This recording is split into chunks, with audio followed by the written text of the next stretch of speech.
আজকে যারা প্রধানমন্ত্রী, নানা মন্ত্রী, আমরা যারা আন্দোলন করছি বা মঞ্চে যারা বসে আছি, আপনারা যারা আছেন প্রত্যেকেই আর 1-2 ডজন মামলার আসামি আপনারা হতেন। 5ই আগস্টের আগে আমরা দেখতাম আমাদের গণমাধ্যমের সাংবাদিক ভাই বোনেরা ওনারা 2 ভাগে বিভক্ত। 5ই আগস্টের পরে আমরা দেখছি সেখানে 3টা ভাগ হয়েছে। 5ই আগস্টের আন্দোলন যদি ব্যর্থ হতো তাহলে বাংলাদেশকে আনুষ্ঠানিকভাবে হাসিনার শেখ রাজ্যের বাংলাদেশ ঘোষণা করা হতো। 2013 সালের 5ই মের কথা আপনাদের মনে থাকার কথা। 2013 সালের 5ই মেতে আলেম ওলামাদের একটি নিরীহ আন্দোলনকে যেভাবে নৃশংসভাবে দমন করে দেওয়া হয়েছে, যেভাবে নৃশংসভাবে রাস্তায় রক্ত ঝরিয়ে তাদের কণ্ঠকে স্তব্ধ করে দেওয়া হয়েছে। One parcel, more ways to send. Pathao parcel has expanded. Explore the new parcel. আপনাদের মনে আছে তারপর দিগন্ত টেলিভিশন, ইসলামিক টেলিভিশন, দৈনিক আমার দেশ, 21 টেলিভিশন এগুলোকে বন্ধ করে দেওয়া হয়েছিল এবং এরপর সমস্ত মিডিয়া জগতের কণ্ঠ স্তব্ধ হয়ে গিয়েছিল এবং সবাই একযোগে আপনারা দেখবেন যে লিখছিল যে আলেমরা ঢাকায় এসে একটা ধ্বংসযজ্ঞ চালিয়েছে, গাছ কেটে ফেলেছে, মানে সব একপাক্ষিক সংবাদ। আজকে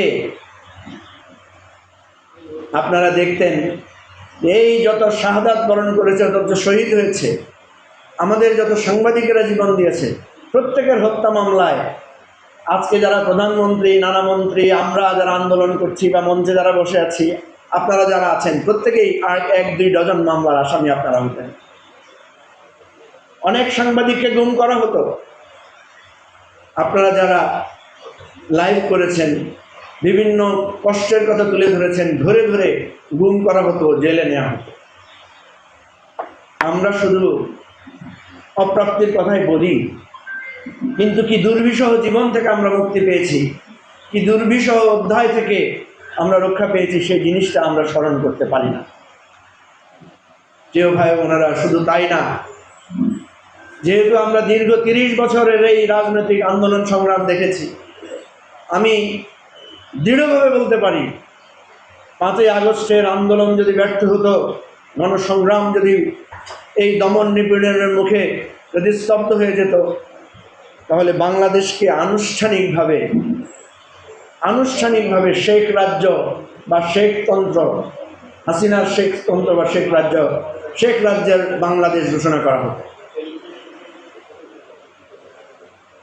প্রিয় ভাই বন্ধুগণ, আজকে যেহেতু এখানে বেশিরভাগ সংবাদকর্মীরা এসেছেন, আমরা জানি আমরা আজকে শুধু সংবাদকর্মীদের জন্য এই অনুষ্ঠানে আমন্ত্রণ জানিয়েছি, অন্য কোনো সাধারণ রাজনৈতিক কর্মীদেরকে আমরা আহ্বান জানাই নাই, আমন্ত্রণ জানাই নাই।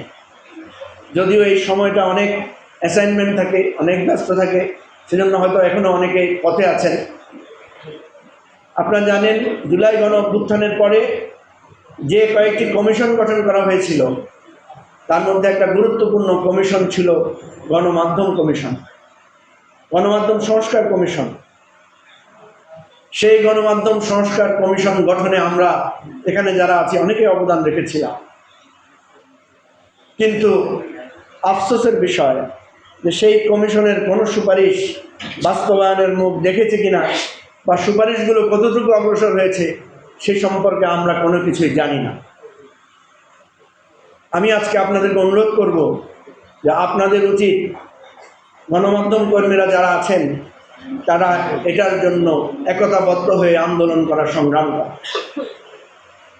আরও একটা দুর্ভাগ্যের বিষয়, 5ই আগস্টের আগে আমরা দেখতাম আমাদের গণমাধ্যমের সাংবাদিক ভাই বোনেরা ওনারা 2 ভাগে বিভক্ত। এক ভাগ হচ্ছে আওয়ামীপন্থী সাংবাদিক, বৃহত্তর আওয়ামীপন্থী সাংবাদিক জগৎ, বাম টাম মিলিয়ে। আরেক ভাগ হচ্ছে এন্টি আওয়ামী লীগ, বৃহত্তর বিভাজন, 2 ভাগ। কিন্তু 5ই আগস্টের পরে আমরা দেখছি সেখানে 3টা ভাগ হয়েছে। হচ্ছে বিএনপিপন্থী সাংবাদিক, জামাতপন্থী সাংবাদিক, আর আওয়ামী গুম সিনিয়র নানা চক্রের আরেক গ্রুপ সাংবাদিক। বা কিছু হিজরতকারী সাংবাদিকও আছেন। প্রিয় ভাই বন্ধুগণ, এই যে বিভাজন, একটা অভ্যুত্থানের পরে বিভাজন হয়, বিভক্তি আসে, কিন্তু আবার মানুষকে ঘুরে দাঁড়াতে হয়।